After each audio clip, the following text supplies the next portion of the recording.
For us at Hermi, it is absolutely important that our findings and data add value to the work of human rights activists and advocates on the ground and allows them to better engage with their governments to improve the lives of people in their countries.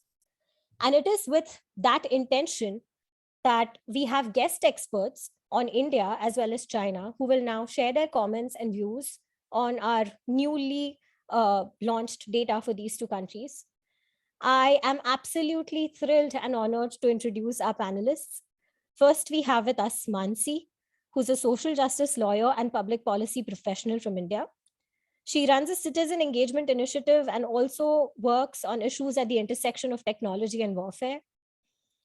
We have another experienced researcher who will be commenting on India's cause, who has been working on the intersectional developmental issues as well as minority rights across India and South Asia. They will remain anonymous.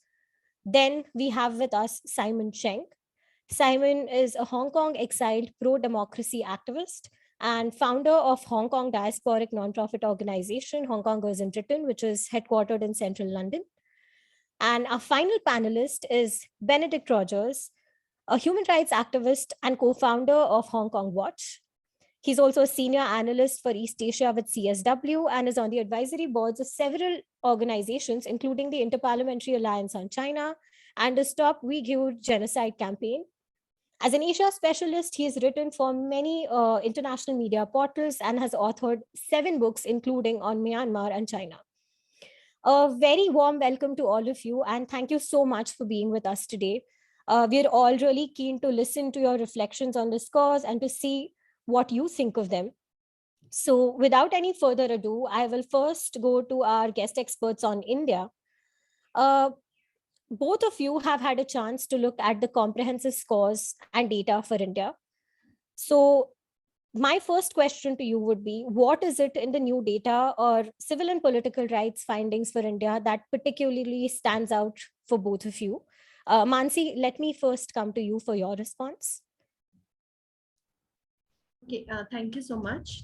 I think for those of us who have been witnessing firsthand the contraction of spaces for exercising civil and political rights in India, particularly in the last couple of years, the data and findings are not surprising.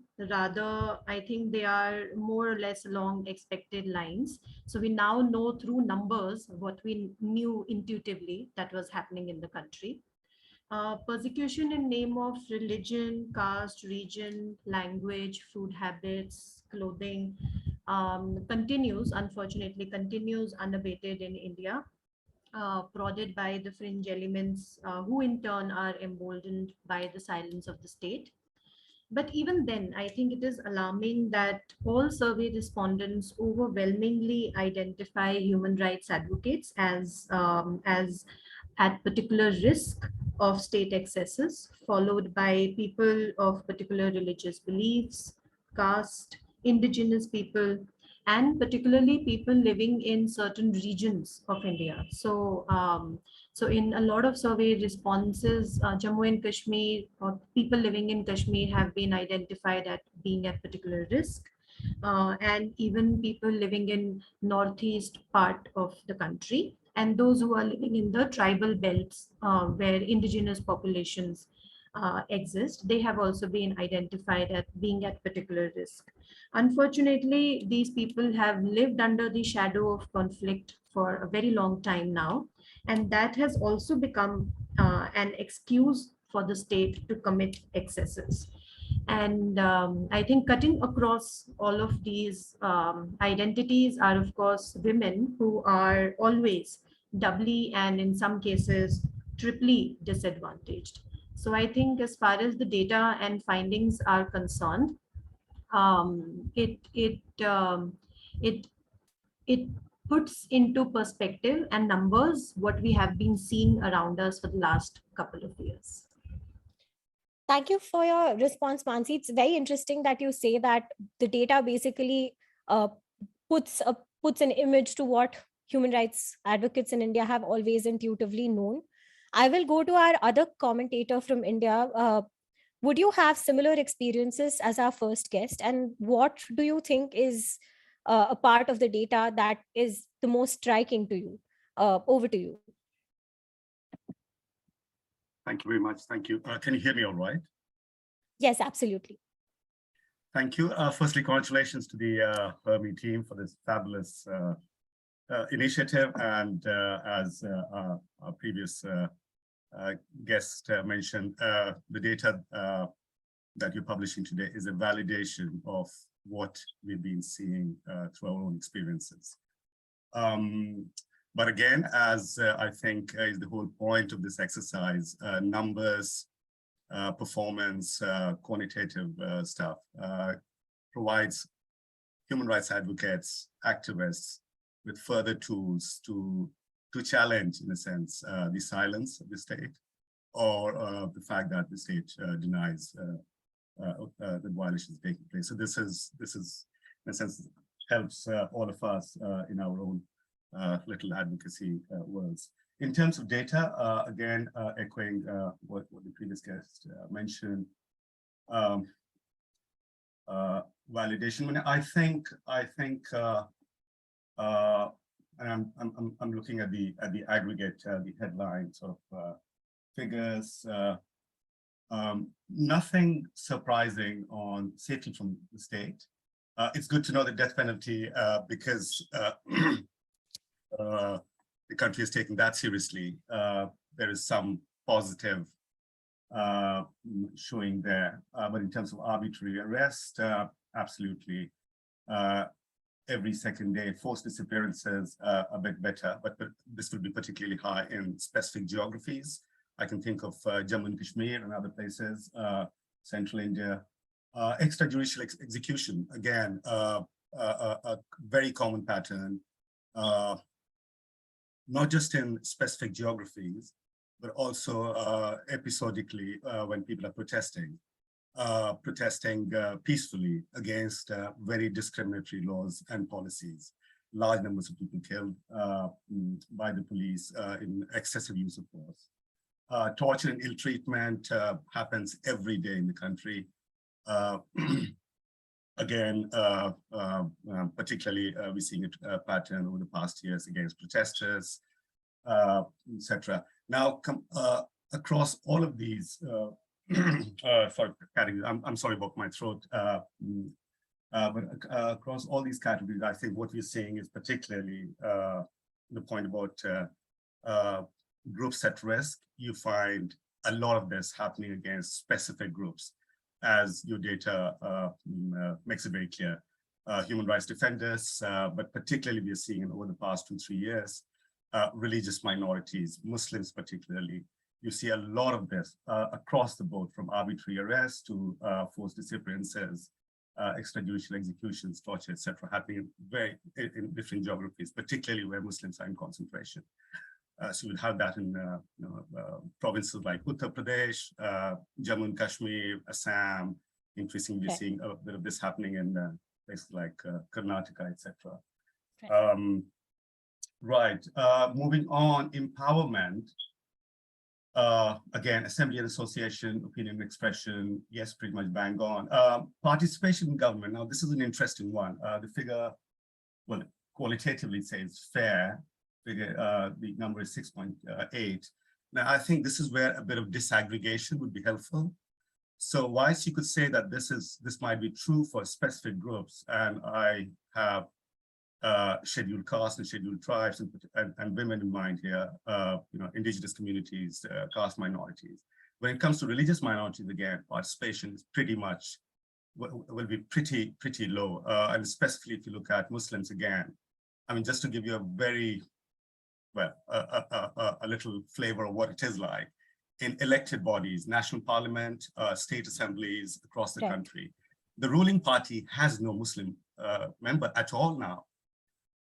Now that is really, really alarming, because anything that you want to do in terms of advocacy, in terms of changing the patterns of safety from the state, you need people to be able to participate. You need minorities to be there in police forces, in civil services, in elected bodies, as decision makers, to be able to make those choices.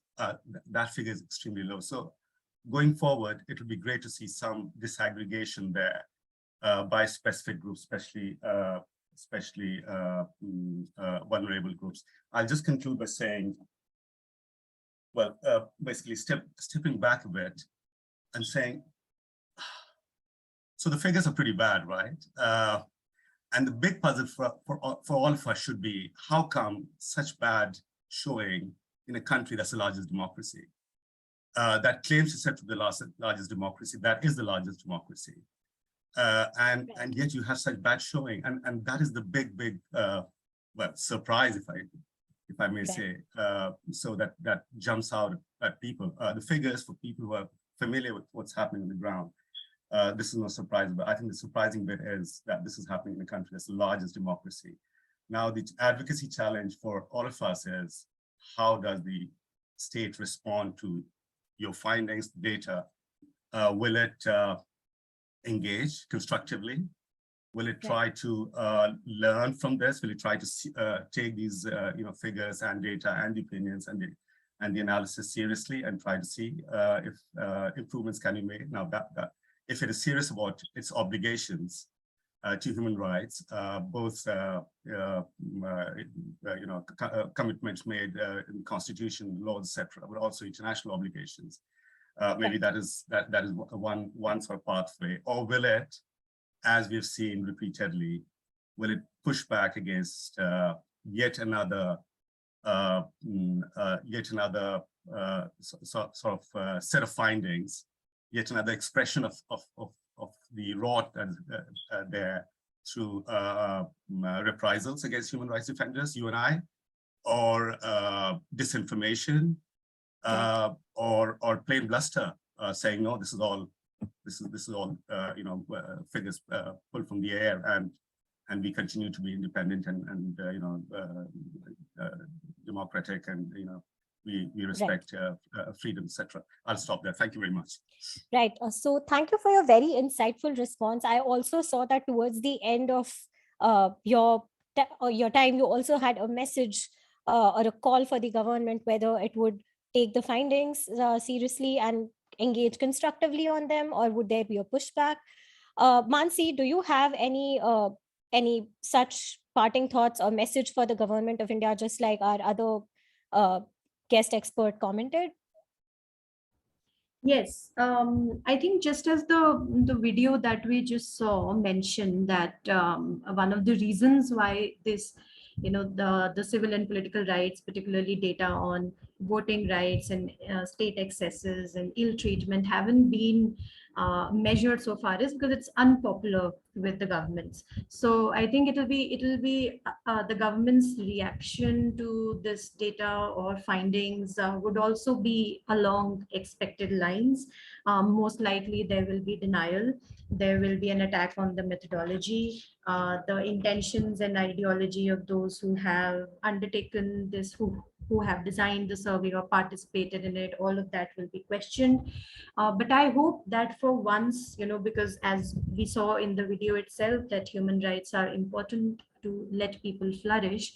So I hope in the pursuit of that, we will be able to rise above the politics around the data and findings, and that the government will see it as a challenge on aspects that needs to be improved upon, and use these numbers for and setting a target, perhaps a very ambitious target to improve upon. Right. And to respect for human rights, and with an understanding that this will be good for overall improvement in lives, and it's an investment that has high returns and multiplying effects. But also, I think an understanding that what these numbers show is that there is an alienation, that some communities, particularly who are being persecuted on the basis of their identity, are feeling.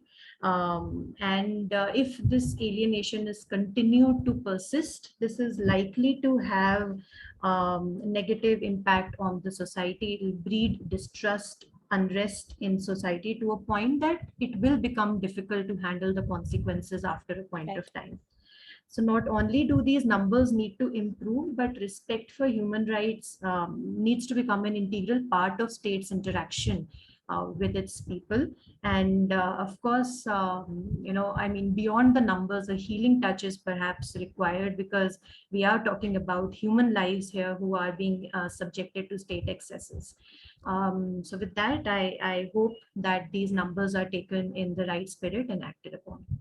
Right. Thank you. Thank you so much to both of you for sharing your insights with us.